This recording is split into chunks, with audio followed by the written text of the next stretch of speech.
Hi, my name is Anjali Goswami, and I'm a fourth-year medical student at the Medical College of Wisconsin. I work with my PI, Dr. Zeno Franco, in the Department of Family and Community Medicine. Our project is focusing on a community academic partnership called DrPH, which is a veteran-led nonprofit with several academic partners in the Milwaukee area. Their primary focus was to provide more services for reintegration into civilian life for veterans, specifically peer-to-peer support systems, rather than traditional clinical mental health care. So the program started in 2007. Our evaluation is really seeking to document the history, provide a model for future programs, and also assess the policy impacts of DrPH on a local, regional, and national scale. And we believe that assessing these are really important to for providing some evidence so lawmakers can make decisions about funding in the future, which we'll discuss in the end. Our methods were document review, grant review, key informant interviews with about 11 partners, and thematic analysis, which you'll see in tables with codes and quotes provided throughout the presentation.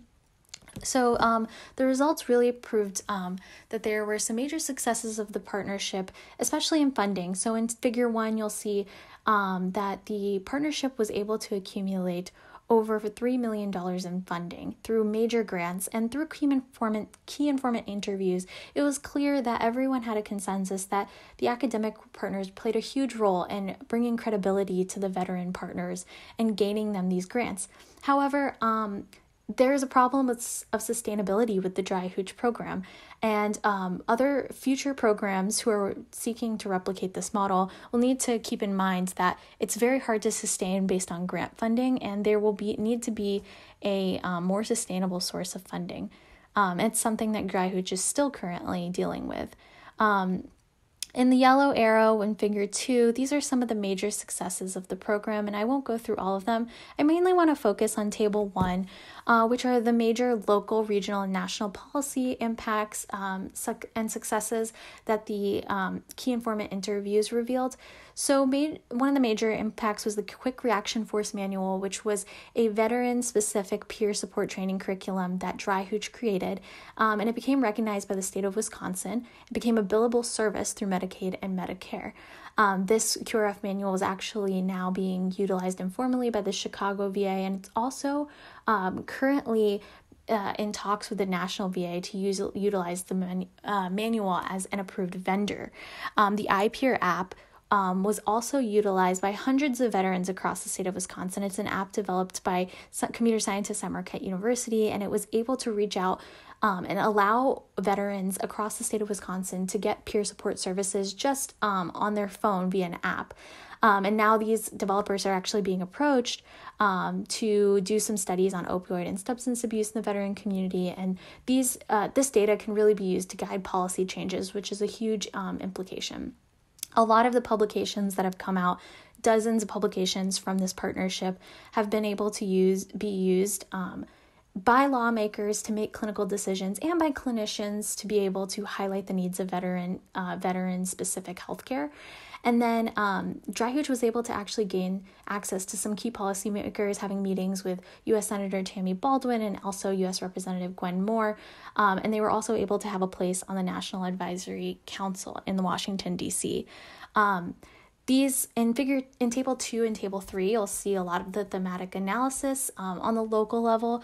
All partners agreed that DrPH played a major role in changing community and physician perception of veteran mental health needs. And then on the national level, DrPH expansion out of state was a big topic, and inspiring other veteran organizations to embrace peer support systems was also another success of theirs. Our results do reveal many qualitative successes for the veteran-led community academic partnership, but we do want to highlight in our policy points that although it achieves qualitative success, it requires significant assistance from grantors, policymakers, and national leaders. And we want to argue that VA assistance for these veteran-led health initiatives could expand care to veterans who don't use or are ineligible for VA services in the future, and it can better address mental health needs. And policymakers could find it advantageous to advocate for these initiatives because they can appease veterans who don't wish to seek VA care and they can also promote local economic growth by creating jobs in the community. My references are below. I apologize for not being able to be here in person, but my email is at the very top underneath my name, so please contact me with any questions or concerns you have. Thank you. Hello, my name is Myah Pazdera, and I am a staff member at the Medical College. I was the program coordinator for the Milwaukee Prompt Project, and Dr. Syed Ahmed was the principal investigator. And today I am presenting a poster titled Opioid Misuse Among Veterans, a community-engaged approach to tackling a wicked problem. The Medical College of Wisconsin partnered with 2 local community-based organizations to train veteran peer mentor specialists on the prevention of opioid use disorder. Our partners, Dry Hooch of America and Mental Health America of Wisconsin, have been essential collaborators. The Milwaukee Prevention of Opioid Misuse through Peer Training, also known as the Prompt Project, is a multi-phased project. This community-engaged research study was based on the belief that a comprehensive prevention and intervention effort was needed to prevent opioid misuse among military veterans. Opioid misuse and opioid use disorder disproportionately affect U.S. military veterans who are more likely than the general population to experience trauma, post-traumatic stress disorder, and chronic pain, all factors found to be associated with increased opioid misuse. Integrating research with community input and partnership optimizes the opportunity to address the psychological, social, and physical aspects of pain experienced by veterans. During phase 1 of this project, community members participated in 3 audience-specific focus groups targeting veterans who experience opioid addiction, peer mentor specialists who worked with substance abuse populations, and family members or friends who supported such veterans. Focus groups took place on 3 separate dates to create an emphasis on different perspectives. During phase 2, the research team reviewed and categorized the themes that emerged from the focus group content analysis to collaboratively create a peer-delivered training curriculum. And during phase 3, the prompt research team trained the peer mentors with the newly developed curriculum. The veteran peer mentors recruited and worked with research participants who experienced opioid misuse. During this time, the peer mentors met regularly with the psychological team to debrief about their experiences. Veterans received professional support and clinical education to ensure self-care and prevent relapse. Results from this project include the themes that emerged from the focus groups. Trauma was the most frequently mentioned, along with peer mentor relational attributes and skills, such as trust and active listening. The results allowed for a greater understanding of the important nuances that exist among veterans who misuse opioids. The focus groups informed the development of the curriculum, and 6 modules were deemed to be essential to train the veteran peer mentors in the project. The team developed a process to debrief and mitigate emotional distress that the peer mentors may experience while mentoring the participants who experience opioid misuse. This support involved regular meetings with the psychological team with expertise in AODA, self-care, trauma, and veteran-related issues. Conversations with the peer mentors indicated that the focus group themes and resulting modules resonated with their experience. Complex wicked problems such as this require community input. A community-engaged research approach positioned this community academic team to engage community members as co-investigators and collaborative partners in the design. Engaging veterans and community organizations provide a robust framework exampled through the focus groups and the development of the training curriculum. Support groups allowed for peer mentors who had shared lived experiences with the participants to debrief. The psychological team was able to adapt the needs of the group. This project, the Milwaukee Prompt Project, offers an important example of how a community-engaged approach can tackle opioid misuse among military veterans. I did receive one question from Dr. Leslie Ruffalo regarding how this project will disseminate its results. This project created a training curriculum that will be used by the community partner DrPH as a peer-delivered intervention for veterans, and they plan to disseminate this across the state of Wisconsin. We've also created a toolkit that describes the project from start to finish. The project targeted for this project was veterans experiencing opioid use disorder, but we foresee that this framework could eventually serve as a model for engaging with other communities and at-risk populations. If you have any questions, feel free to email me at my MCW email or contact any of the authors listed on this poster for any questions or comments. Thank you. This next presentation will be led by Dr. Katinka Hooyer. The abstract title is The Warrior's Path, Using Clinical Measures in a Veteran Arts-Based Community Project. Should we? So I will ask Dr. Hooyer to share screen and proceed. Thank you, Dr. Ruffalo. Can you see my screen okay? Yep, it looks great. Your volume's great. All good. All right. So I'd like to provide some context first on the Warrior's Path program, which is a community response to a timeless problem, and that is the moral fallout of war. So this fallout is burned into the hearts of veterans who have witnessed, perpetrated, but also fallen victim to actions that conflict with their core cultural values. Veterans can't make sense of these experiences because they fall so far outside of what it means to be human. So as a result, they often feel alienated and have difficulty relating to others. In humanities disciplines, we know that ethical and spiritual dialogues are a key component to making sense of and healing trauma. The specific trauma I'm referring to is moral injury. So these are the experiences that go against one's moral code. Killing of innocent people, not being able to save a fallen comrade, these are all high on the list. The Warrior's Path trained veteran leaders to facilitate discussions around these experiences through collective readings of graphic novels and scenes from Shakespeare. This allowed vets to embody the feelings of the characters first as a safe entry point to then talk about their own intimate experience of moral injury.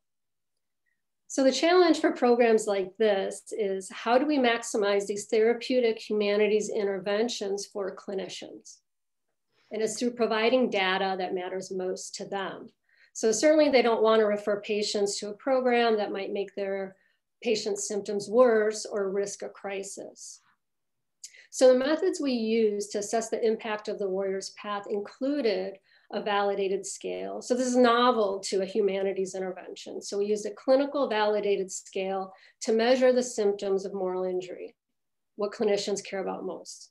So we use the moral injury short form, which uses a Likert scale 1 to 10 to rate 10 questions like, I feel betrayed by leaders who I once trusted, or I feel guilt over failing to save the life of someone in war. We also, much like the presentation Myah just gave, we also co-designed an end of program survey with veterans, making sure we were measuring what mattered most to them. So this survey assessed participants' ability to define, identify, and talk about moral injury, but also their desire to continue to explore the conversation. We also ran focus groups after each of the series, focusing on impact, experience, and application of collective knowledge production within these dialogues. I'm going to scroll down so you can see the rest of this. Okay, so you can see the results on the middle table here. With the moral injury instrument, higher scores indicate higher levels of moral injury. So in both the Shakespeare and graphic novel series, moral injury scores modestly went up, not to a statistically significant degree, but moral injury still got worse. And so we were surprised by this. And what I really want to point out is that our partners had some concern that this humanities intervention could be conceived by the clinical community as potentially causing harm. Because in contrast to these symptom results, the qualitative and survey results told a different story. So if you can see the graph on the lower left, all the pre-post changes from our survey were statistically significant at a level of 0.01. So Dr. Ruffalo, one of our authors, set a significance at 0.01 rather than 0.05 to ensure the rigor of our significance tests.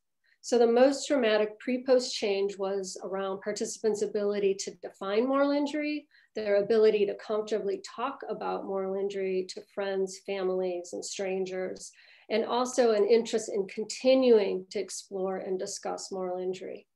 So looking at these results holistically, the modest increase in moral injury score may be due to identifying and naming feelings for the first time for many people that were previously unknown, because some of our participants never even heard of the term moral injury. And then there's the reflective nature of the discussions and the ways that the collective readings increased participants' ability to connect with the character's moral wounds first, and then identify their own, but also have the peer support of talking about this with a group of people who have had similar experiences. So I wanted to present these negative and somewhat contrasting results in part just to start a discussion. You know, how do we best assess these kinds of humanities-based, community-engaged interventions that our partners know work, but we don't have the hard evidence to get the funding we need or to promote it among, or that are attractive to clinicians. And that's what I got. Thanks. Perfect. Great, thank you. Thank you, Dr. Hooyer. Any questions? Any questions for Dr. Hooyer? I have a quick one for Katinka. This is Said. Yes. I see Shakespeare scenes part of your scale. Yes. Which scenes are you talking about? Oh, that's a good question. So we use some scenes from Coriolanus. We use a number of scenes from Henry IV and Henry V, all of them addressing moral injury.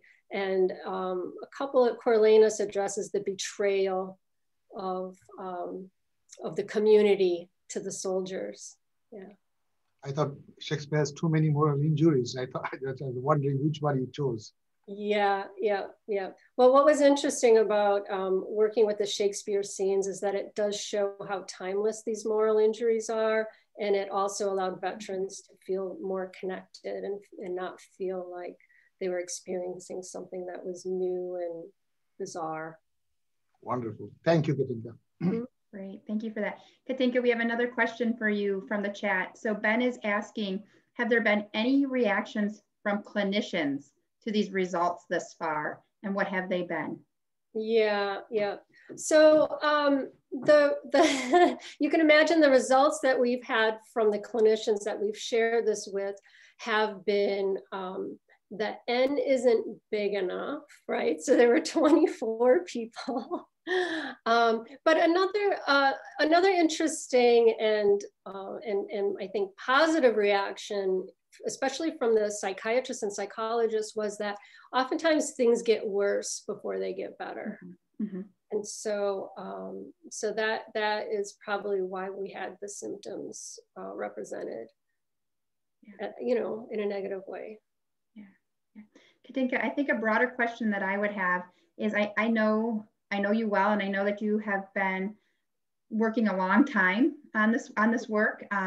And I'm wondering if you have noticed a shift among clinical care, a shift in the acceptance of therapeutic humanities interventions, despite the fact that we don't really have a strong evidence base for it yet. Have you seen mindsets shift over the last several years?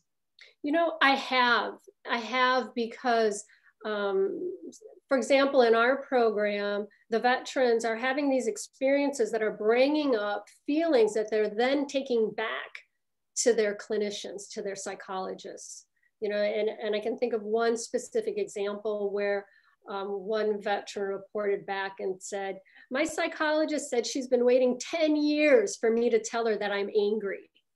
So these experiences, working with the humanities, can work as a bridge, right, to clinical care. And I think a lot of it is word of mouth. The more that patients are talking about their experiences with these programs, I think the more that clinicians are more willing to go with the qualitative results. Thanks for that question. Yeah, wonderful, wonderful. Thank you for that great presentation, good questions. Let's move on to our next presenter. So this is going to be Dr. Jennifer Mckinnon, and the title of her abstract is Bridging COVID-19 or Bringing COVID-19 Patients Comfort, Virtual Music Sessions in the ICU. So Dr. Mackinnon, please feel free to share your screen and have at it. First, I presenting, and I had all three names on the abstract, was Jennifer Hollis, the music thanatologist. Yep, I'm right here. Okay, here she is.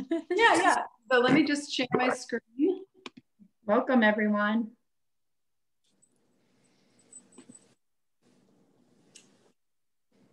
All right, can everyone see that all right? Yep, it looks perfect. Great, thank you. So my name is Jennifer Hollis, and I'm going to start the presentation by sharing a little bit about a program called Harps of Comfort, Music for COVID-19 Patients in Isolation. This started as a tweet from Dr. McKinnon to me in late March, inviting me to work with her to think about how we might bring music to isolated COVID-19 patients in ICUs. So Dr. McKinnon and I brought together a group of harpists, all of whom were specially trained palliative care musicians, all of whom had been working in medical settings, some for decades, for much of their careers. And we just started talking through what this possibility might be. How could we move from something that had been sort of tender bedside music to something that would happen on an iPad in a hospital room? And from April, we met weekly. We developed a name, we built a website, we tested microphones, we learned about microphones so that we could have really excellent sound qualities. And then in late September, we began playing for patients at Frederick Hospital in the CVICU. We are available for patients Monday through Friday, 12 to 5. And we only play for patients who are isolated. As you can see on the poster, my colleague Elizabeth is in Ashland, Oregon, playing from her home for a patient who is in the CVICU in Frederick Hospital.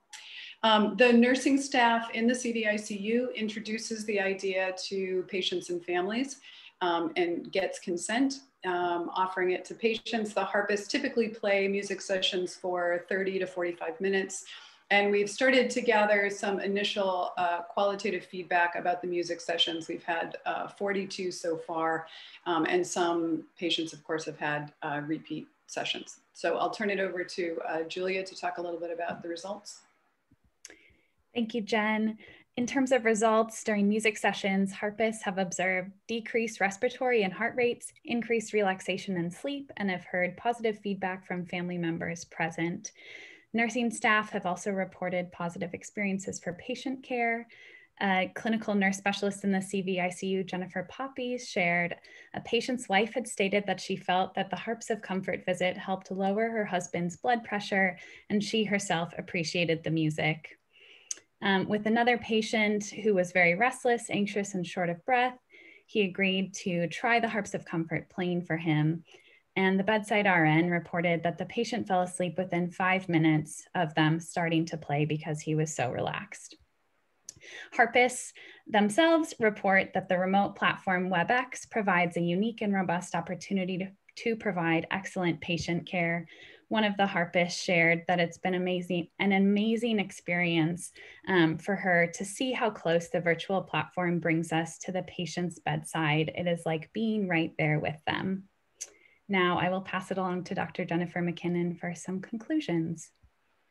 Hello, everybody. I'm the one working here at Frederick Hospital and in clinic. So I was so excited. Jennifer Hollis really led this whole project. We talked briefly, but really the harp involvement has come from her pool of music thanatologists. And I myself was a music therapist before medical school, and I've always tried to think of how we can integrate music I think initially what we saw with COVID was a really ripe time to jump in and help the people that are dying alone. When you think how astronomical that number is. And we were able to get this off the ground. We are looking for further ways to study qualitative analysis, but our initial observations are exciting with the 42 sessions we've been able to manage, even with how busy our nurses are in the ICU. And indicating that the relaxation, the sleep, the family being present, especially in the case we discussed with the wife, it's very important for some family involvement. And this can be done remotely, where families could be with their loved one in a special time when it could perhaps be their last breath. Also, we'd like to study the impact of music sessions with validated research before and after. Much of this, though, is limited by the time and the nurses to actually present a survey to either the family member or the patient themselves if they aren't intubated or on ECMO, and then also a survey of the nursing staff, because we really want to help our well-being of our ICU staff who are very stressed and working at peak capacity. So in the future, we're hoping Harps of Comfort can collaborate even with our palliative care team. I've been in contact with Dr. Peltier, and we're hoping to integrate it there as well, or even on the floors for the COVID patients. And in the future, this could be for other isolated patients, not necessarily just COVID-19 when we do come out of this, but many patients that have isolation or live in nursing facilities and feel isolated from friends and family. This could be a way to bring therapeutic music sessions to their bedside. So thank you. Perfect, beautiful. How wonderful is this? And, you know, I think a lot of us have asked ourselves during this pandemic, you know, what are the good things that we can glean from this that can carry forward, and, you know, new ways of doing things that we hadn't thought of before. And it definitely sounds like all of you are definitely heading in that direction. So we do have a question from the chat for you all. Katinka is wondering if you are offering this for staff as well. It's, we certainly are open to that. The Harpists and Harps of Comfort are, our hearts are breaking for the staff just as much as for the patients. And we would love to adapt what we're doing for staff. On our website, which is on the poster, I hope you can see it. Oh, there it is, Music for COVID-19. There's actually a link, a page with 4 videos that's 45 minutes of music with nature scenes. There's 4 different videos, and I have actually sent it to staff members to share with staff or with patients and families. Unfortunately, we have a little bit of a technological glitch I just learned about yesterday, that the, I guess some of the safety barriers for the hospital won't allow that page to open. So we're gonna work on that. So we're trying to make both live and recorded music available to the staff, certainly, but we need some creative solutions about how to actually make that available. Great, thank you. And we have time for one more question here for this group here. So Dr. Young is saying, this is incredible work. Is the harp a specific instrument of choice among palliative musicians, or has similar work been done with other instruments? Oh, I'm sure that similar music has been done with other instruments. All of us in this organization are harpists. That's our background, and that's the community that I reached out to. That's Dr. McKinnon's background. But I'm certain that there are other musicians, and I know about some organizations that are doing something similar right now. Classical musicians doing concerts in medical settings, and all kinds of other therapeutic musicians offering other instruments. But Harps of Comfort is all harps. Wonderful, thank you. And just one more note, as your group considers the research you might overlay on this, Katinka is mentioning that it might be interesting to survey harpists, their experience in doing this in person versus remotely, especially considering the impact of the vibrations and et cetera. So yes. Well, that I'll just make a small quick note that has been one of the big surprises, is that the Harpus report that the kind of intimacy and patient connection comes through even though it's on an iPad. So I think there's a number of things that we could study on both for the patient experience and the Harpus experience. Great. Yeah, that's a great idea. Thank you. All right, thank you. Thank you everyone for that great presentation and good follow-up discussion. All right, our next presenter is, and I apologize, I'm probably going to mispronounce your name, but it is Sai Suma Samudrala from MCW. And the abstract title for the next session is Enhancing Patient-Centered Medical Care Through Life Story Work. So please feel free to share your screen and take it away. Can you hear me? Yes, we can. Okay. And you can see the poster on the screen? Yep, we can see your poster. Your volume actually is a little low. Okay, I'll try to speak louder. Okay. Perfect. Hi everyone, my name is Suma. I'm a third-year graduate student in the MD-PhD program. Justin? And my name is Justin. I'm a third-year medical student. And our work is on enhancing patient-centered medical care through life story work. The patient-provider relationship plays an essential role in patient-centered care, but due to clinical time restraints, providers often are unable to engage in conversations beyond the patient's presenting health concerns. And veterans especially benefit from practices of understanding their life story because their past experiences can uncover important clinical information that influences their overall health profile. One way to have these conversations is through life story work, which is a teaching method often used in geriatric education to promote intergenerational interaction and reduce ageism and stigma. So the objective of the My Life, My Story program at the Milwaukee VA was to see if this life story work enhanced trainee empathy, fostered stronger patient-provider relationships, and contributed to effective patient-centered care. To touch briefly on methodology, we connected our student volunteers with veterans. The volunteers then would facilitate an interview where the veterans had freedom to share their life stories and experiences. The student volunteer would then write a narrative in the veteran's voice and upload the story to the veteran's electronic medical record, such that members of the veterans care team could read the story and learn more about their patients. Moving on, we included some results from the Madison VA Medical Center. The Madison VA actually started the program back in 2013, and since that time, it has expanded to over 50 VA medical centers across the country. The results below are from 2015. This first table corresponds to the veteran response to the program. The y-axis here is the number of respondents, and the x-axis is the response to the following statements, which are color-coded here on the right. I'll draw your attention to the red and green box. The statements read that I felt the visit gave me a chance to describe myself to my treatment team, and that I felt my story was a helpful part of my care. And what you can see here is that the majority of veterans strongly agreed or agreed with all four of these statements. Moving on to the provider response. The statements on the right hand read as follows. They thought that reading the story was a good use of clinical time. Reading the story will help me provide better treatment. Reading the protected health information was a good use of my clinical time. And reading the protected health information will help me provide better treatment.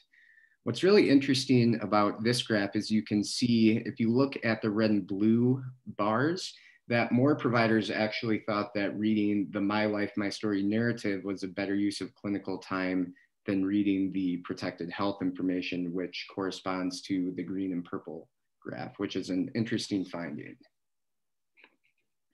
And preliminary My Life, My Story program feedback at the Milwaukee VA is similar to that received and shown in the Madison VA and other VAMC programs such as the Boston VA. The graph presented here is slightly different, with the x-axis having the statement and the legend showing the scale from strongly agree to strongly disagree. As you can see from this graph, most veterans reported that they felt confident that their stories would enable providers to give better care. So I'll draw your attention to the second statement here. Having my medical care team read my story will help them provide me with better treatment. And also this last one here, I'm glad I participated in the My Life, My Story program. We also took feedback from student trainees, and all trainees reported increased comfort in speaking and connecting with patients. So these first two statements here helped me better connect with veterans, and also this interaction had a meaningful impact on my rotation. Some conclusions we can draw from the work is that engaging in life story work outside of clinical visits can both increase trainee comfort, talking with patients, and it also contributes to increased veteran satisfaction with their overall healthcare experience.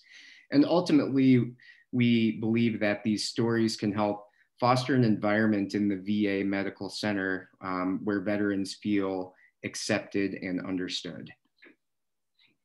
For future directions, we have three main sections. So the first is recruitment. We are going to encourage more pre-health trainees and veterans to participate in the program, also increase community awareness of this program. The second arm is feedback. So we optimized the interview survey questions you just saw for the Milwaukee VA for this upcoming year based on feedback from the past year. And we're also looking to obtain feedback from healthcare providers as shown in the Madison VA. And the last arm of future directions is hosting regular readathons as future goals, incorporating this program into trainee curriculum, so medical students, graduate students, and pharmacy students, those who come into the VA. And lastly, seeing if we can implement this program into other aspects of clinical care. Listed below are references, and with that, we're ready for questions. Thank you. Great, thank you so much. Wonderful presentation. So we do have a question from the chat here. So Dr. Young is asking, she says, great project. Is the reading of the veteran's story built into a care team's workflow in some way, or do they read it on their own? Yeah, so when we upload it into the story, so if these are first or second year medical students, they don't necessarily have access. So when I upload them, I actually assign the care team members to that story. So they recognize that note has been created and that's added to their list of things for the day. But otherwise it's on them to kind of check for that story. It's something you see on the postings tab, which is a common tab that clinicians open up for a patient. Great, and another follow-up question. I love this program. Are you collecting data on the therapeutic value or the impact on any health outcomes of the storytelling? That is a good question. That's not something we've focused on right now. Mainly we're focusing on quality improvement of trainee and the veterans and then healthcare providers, but that's definitely something we could look into in the future. Perfect. And I have one last question. So when you were doing your results slide on the impact of this and the perceptions around it among the members of the clinical care team, I couldn't remember, was it just physicians that you were looking at it, or was it all members? Was there some diversity there among clinical care team members? Yeah, so you're talking about the Madison VA results with provider responses? Yeah, provider responses, yeah. So that included not just physicians, but nurses, any other like assistants and care members of that care team. Great, wow. Yeah, this is really exciting work. And yeah, I just love the idea of the storytelling piece. And I know from my own personal work with veterans that just having somebody listen, that listening ear is so valuable. And we know that as patient encounter times shrink, that being able to just pour out your story is becoming more and more important. So excellent work. Thank you so much for sharing that with us today. Absolutely. And what you say is actually what we hear from veterans all the time, that they're glad to have someone listen to their story and write that down. Right. Perfect. Thank you. Thank you. Thank you. All right. So next up, we have Natalie Weeks from MCW Central Wisconsin campus. And the title of her abstract is Evidence-Based Decision-Making, a Marathon County Pre-Trial Project. So The floor is yours, Natalie. Okay, can you hear me and can you see my screen okay? Yep, we can hear you and we can see your screen. Okay. All right, so yes, I'm a third year student here at Central Wisconsin, and my poster project was about the Marathon County pretrial project. So what this project was we were actually, Marathon County was one of the 6 Wisconsin counties chosen through an application process with the Wisconsin Department of Justice and National Institute of Corrections to form a local evidence-based decision-making team. The team included people from the justice system, from the sheriff's office. There were lawyers involved in this, and they wanted someone from a medical background to join their team. So that is where my role came in. So decreasing recidivism rates, which means the likelihood of reoffending and crime within the community are both health priorities for Marathon County, and that's what this project stemmed from. My goal was to be representative of the Medical College of Wisconsin on this team of community members, and this poster is actually talking about my portion of the project, although everyone on the team had a separate portion of their project. So the purpose of the project is to build a framework to guide decision-making from the initial arrest through the final disposition and discharge to result in a collaborative decision-making practice. They were finding that some judges were making different decisions pre-trial than others, and they were hoping to just streamline this and give them some guidance on how to make decisions. So the pretrial period is actually the time frame between the initial arrest before case disposition, and this is where a lot of key decisions are made, and that's why we and this project chose to focus on that time period. It's to make key decisions about releasing, citing, detaining, and charging and bail. And the focus on this was because research has demonstrated that detaining low and moderate risk defendants in jail for even a short period of time can increase their risk for misconduct, both short-term and long-term. And releasing high-risk defendants without an assessment or any supervision can cause a public safety concern. And defendants detained pretrial are more likely to be convicted and receive longer sentences than defendants who are not detained pretrial. And so my focus on the project was this methods section, where I took 250 people who were recently arrested in the Marathon County Jail and compiled them onto a list. And all of the information for this project was used, I used CCAP, so it was public information. And I compiled it using a public safety assessment tool. And I looked at different factors within their CCAP that included the age of their current arrest, any current violent offenses or prior violent offenses, and I was given a list of what is considered violent, and that was predetermined by National Institute of Corrections. If they had any other pending charges, prior misdemeanors or felonies, prior failure to appears, or prior jail sentences. And I'm wondering if you can see this. This is the actual public safety assessment tool that I used. And so I would plug the information for each person in here, and it would give me a score on a level of 1 to 4. So a level of 1 to 4, a 1 would mean they are low risk for reoffending and they're low risk for new criminal activity and for failure to appears. A level 4 would mean they're very likely to not show up to court and they're very likely to commit new crimes. So then based on the level that they were scored out at, that would give us kind of an idea of how to go about handling them from the arrest to actual sentencing. So for example, like someone that's a level 1, if they have, let's see here. So if they have a level 1 scoring and then they do something like a low risk severity, like they don't come to their scheduled office contacts with their attorney, or they don't come, they fail to report after court, that would be considered a low severity violation. And they would just receive like a verbal warning, would have to talk to their attorney and consult with family and support. But like a high severity response would include notifying the court, notifying the defense attorney, requesting extra bail conditions. So it's just more intense and gives people with that need that extra structure, need those extra court reminders, it helps support them. And the goal with this is to actually make decisions about whether to incarcerate,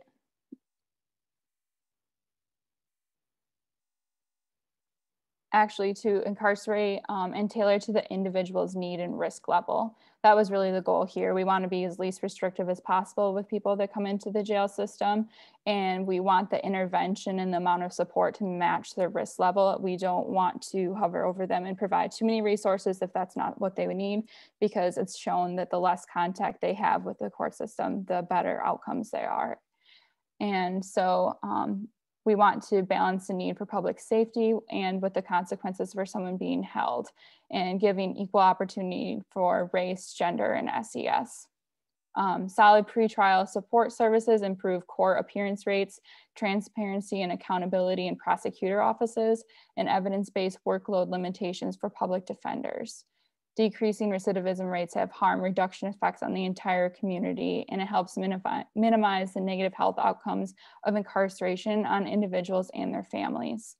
As far as future directions for this project, the long-term goal would be to take the scores that I got and apply them to future detained inmates. So we would use the scoring system on each pretrial detained inmate to make decisions on their case. As more individuals are scored within the matrix, more information will be available about the amount of services and resources that are needed to best support them. And this would include hiring more people to offer those supports. The result of this will guide additional Wisconsin counties, hopefully in the future, to implement the same kind of project and to continue to monitor outcomes, data, performance measures, and context within the defendant demographics. And then just to show my actual results, it was a pretty wide variety. We had 41% of people were considered level 1, so low risk, and 22% of people were considered the absolute highest risk. So it was pretty spread out, but I think it just shows that there are a lot of people that are just entering the justice system for the first time, and hopefully we can get them back on their feet. And that's it. Thank you. Great, thank you for that presentation, Natalie. Again, I would invite anybody to pose any question. I think we have time for about one question in the chat. While folks formulate their thoughts, I think one question that I have for you, Natalie, and this is such an interesting topic for a medical student to dive into. And so I'm just curious if you could speak into how this experience on this research project has changed the way you will be a future physician. Yeah, so I'm actually matching into family medicine this year, and I have an interest in addiction medicine and MAT training. So I'm looking forward to actually working with the jail population during residency in populations that have addiction needs, and hope to apply that into my family practice someday. So that's really what got me interested in this, and I wanted to learn a little bit about how it worked beforehand. That's wonderful. Wow. Good luck and congratulations. You are filling a much needed gap. We do have more time for one question here. So Dr. Hooyer is asking, or she's saying, this is such a necessary project. Do you think it will be implemented across the Department of Corrections at some point? I think that's the main goal. And I know Wisconsin is not the only state doing this. I think we're one of like 6 or 7 states that are actually implementing this, and they're trying to do it county by county and hopefully have a cohesive across the country approach to this. And I think it just depends on funding mostly, because we received a grant for this and people had full-time jobs outside of this, and they were getting funded to do this on the side. So I think that it would really depend on if they could receive grants and to implement this at a higher scale. Wonderful. Thank you again, Natalie, and best of luck to you. All right, our next presenter is going to be Nathan Stadel from the MCW Green Bay campus, and the title of his presentation is Wisconsin Views on Addiction and Mental Health. Please go ahead, Nathan. Thank you. Let's see if I can get this to work. Right.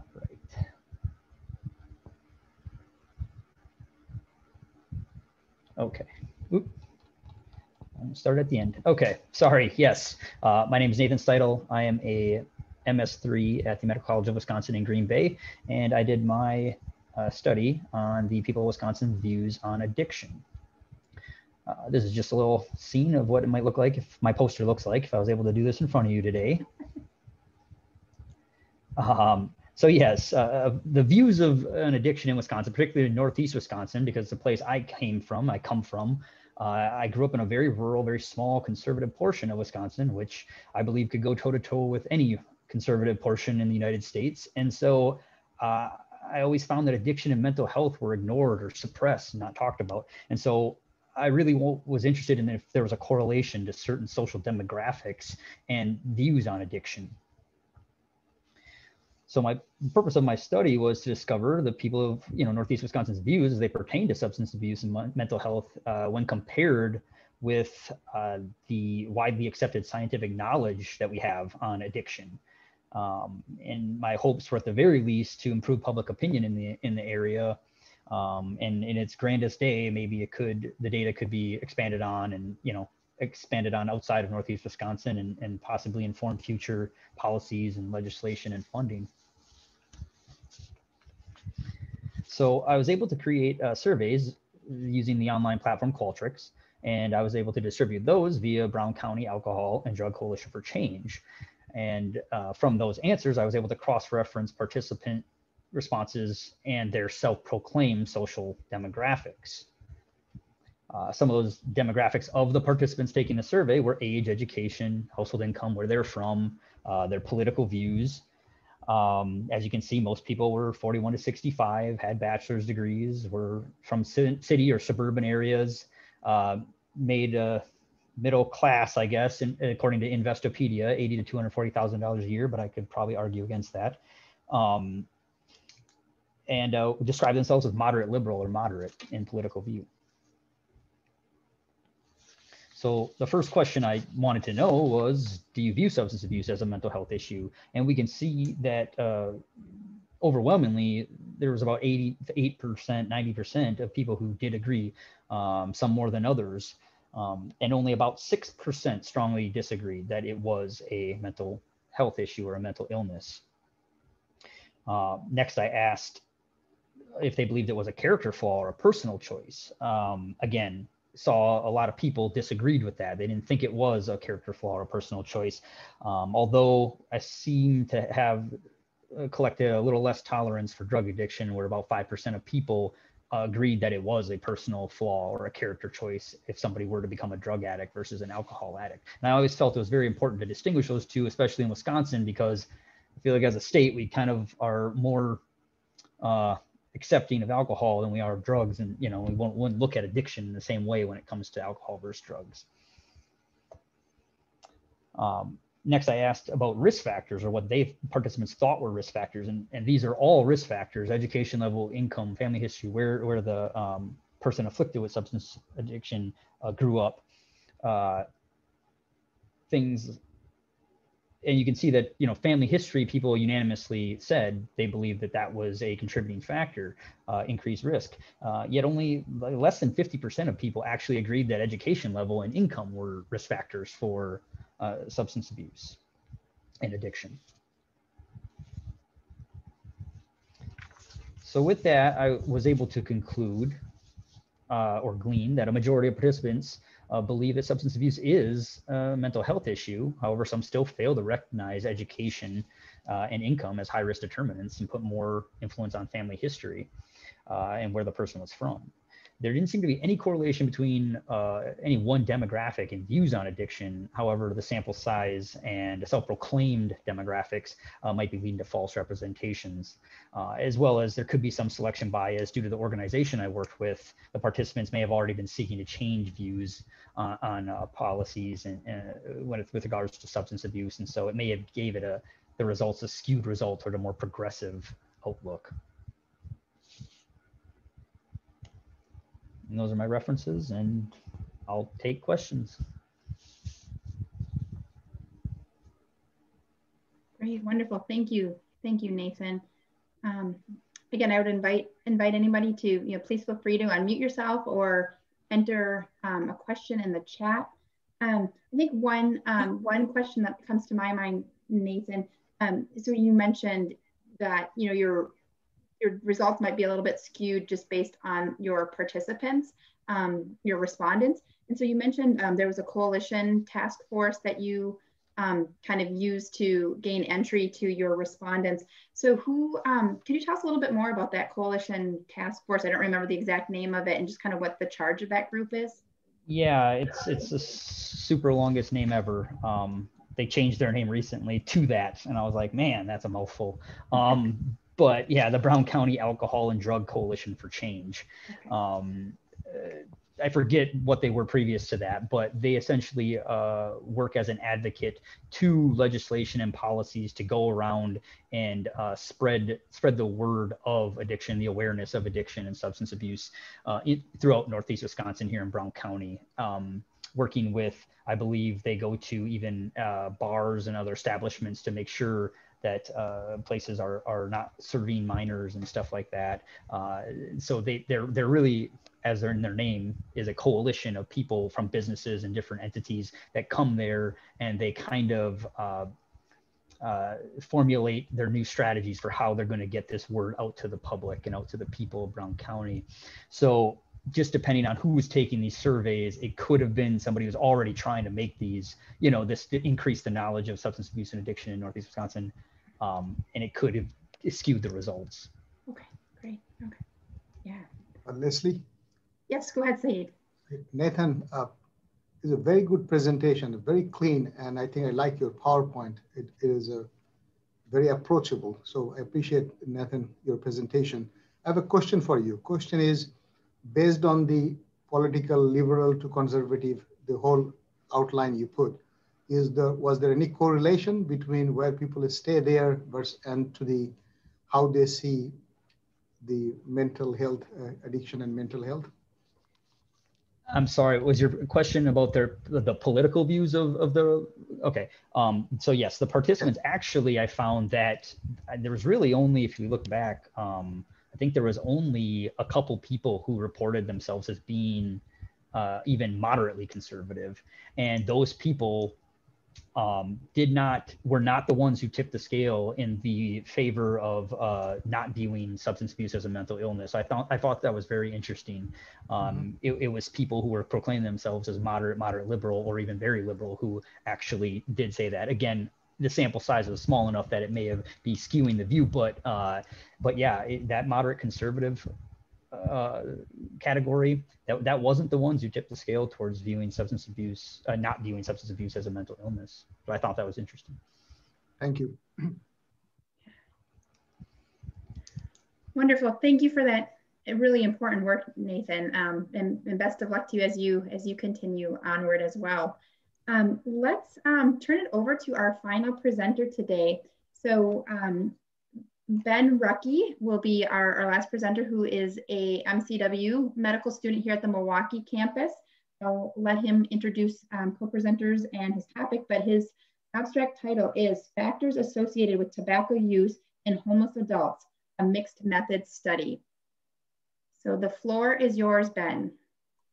Thank you so much. I'm gonna start the slideshow, all right? Yep, so I'm Ben, I'm a second-year medical student. And my mentors are Dr. Lauren Bauer and Dr. Rebecca Bernstein. And again, the title of the presentation is The Factors Associated with Tobacco Use in Homeless Adults. So those who are homeless are 4 times more likely to smoke cigarettes than the general US population. And previous studies have separately investigated quantitative factors and personal experiences associated with tobacco use in homeless adults. So for example, a 2010 study conducted by Baggett and Rigatti found that out-of-home placement in childhood, victimization while homeless, past year employment, prior illicit drug use, problem alcohol use were associated with tobacco use in homeless adults. Another study published in 2006 by Okuyemi and colleagues gathered insights from focus groups of homeless adults and showed that factors such as social acceptance, boredom, and stress were among reasons for tobacco use. But however, further investigation can link the quantitative and qualitative information A more complete understanding of the influences on tobacco use and cessation in a homeless population can improve tobacco use prevention and cessation outreach. So this mixed method study seeks to understand the interaction between the quantitative factors and qualitative personal experiences of one Milwaukee homeless shelter. So this project was done in partnership with the Guest House of Milwaukee, a local homeless shelter and service agency. Two aspects of the partnership inspired the project. One was the agency's counseling clinic databank. So this databank was created as part of a previous student's project. And from 2014 to 2019, the databank collected personal and health characteristics and outcomes, including data on tobacco use. So the second was the HOME project, which stands for Homeless Outreach and Medical Education. So through the project, students at MCW have been conducting tobacco cessation educational sessions at the guest house. And this summer provided an opportunity to analyze the information that was collected in the databank in a way that could eventually improve the student-led educational sessions. So phase one is cross-sectional analysis of the databank, and that was conducted this past summer. And phase two is grounded theory research conducted via interviews with clients and staff, and that's the next step. So the objective was to investigate factors associated with tobacco use and develop a theory for tobacco use and cessation in this homeless population. And the hypothesis was that homeless smokers would show lower self-efficacy, greater social isolation, poorer perception of therapy, and greater levels of chronic homelessness than non-smokers. So for our methods, for data collection, clients of the counseling clinic completed 3 assessments via counselor interview, and the data was collected again from 2014 to 2019. The study population was 97 individuals who indicated a history of homelessness, and then logistic regression was performed in RStudio using a generalized linear model.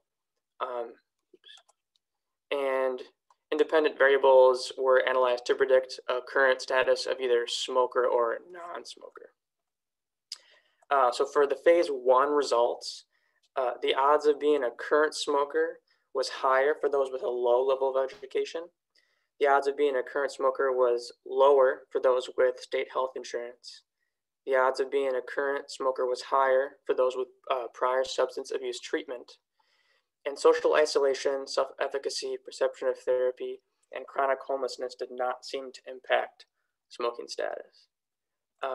So for some conclusions that we could draw, so since those with a lower level of education are more likely to smoke, smoking cessation programs at homeless shelters could benefit from tailoring information to the education level of their audience and educating participants on the harmful effects of smoking. Next, the Affordable Care Act allows insurance companies to increase premiums up to 50% based on tobacco use. So this may be one reason why those who were without insurance were more likely to smoke. Certainly homeless individuals face many barriers to treatment, so it may be beneficial for smoking cessation programs to discuss these barriers and affordable treatment options. Next, a 2017 study conducted by Weinberger and colleagues found that cigarette smoking is associated with substance use disorder relapse. So this may explain why our results showed that those with prior substance abuse treatment were more likely to be smokers. Therefore, tobacco cessation programs may benefit from highlighting how smoking cessation could improve ability to quit other substances. So our study has its limitations. Responders may have been more likely to pick answer choices with a positive connotation or those perceived more favorably by the interviewer. Results should be viewed as specific to this population or populations like it. But we hope that the qualitative results in phase two will provide more insight and context for the results in phase one, and that the study as a whole will inform improvements to smoking cessation programming and encourage smoking cessation outreach to homeless populations. I'd just like to thank the Guest House for being our community partner and for the Department of Family and Community Medicine for funding my fellowship over the summer. So thank you. Great, thank you, Ben. and I feel lucky that I got to get a glimpse of some of your work over the summer. And I know that you have been hard at work at this, and we will definitely be excited to see how the qualitative portion of this work goes. Yeah, I would invite anybody to, please feel free to unmute. We have about 4 minutes left in our breakout session. Please feel free to type questions for Ben into the chat, or unmute and ask away.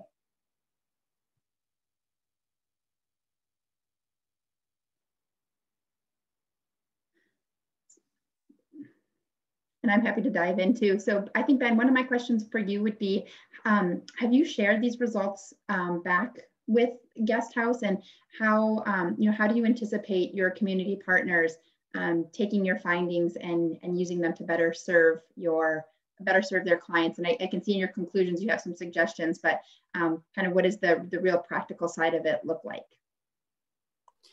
Yeah, so I have shared the results with them. I sent them like a write-up, but I think, beyond what we can use the results for in changing the smoking cessation sessions, I think that, they might, because their counseling clinic deals with substance use as a major part of it. So I think that, maybe it could change what they're doing and how they talk to some of their clients about the substance use, and maybe, maybe emphasizing the tobacco use part of it more than they had in the past. I'm not sure how big of a portion that is compared to what else they're treating, but I think that the qualitative part would probably be really helpful to tell them kind of how to tackle that more specifically. So. Perfect. Thank you. Any other questions or comments for Ben? All right. Thank you all for attending our breakout session. What a cool time we spent together and just learning about lots of interesting projects. I want to thank all of our presenters for just really wonderful presentations, very organized, great information. Yeah, good afternoon of learning together. And I especially just want to thank our medical students for participating. I am convinced when I listen to all of you speak that the future of our healthcare is in good hands, and you will all do wonderful work. And I just am really excited about the just the energy you have for vulnerable populations and for social justice issues. And so, yeah, with that, I think we are down to the wire on time, which is great. We maximized our time together.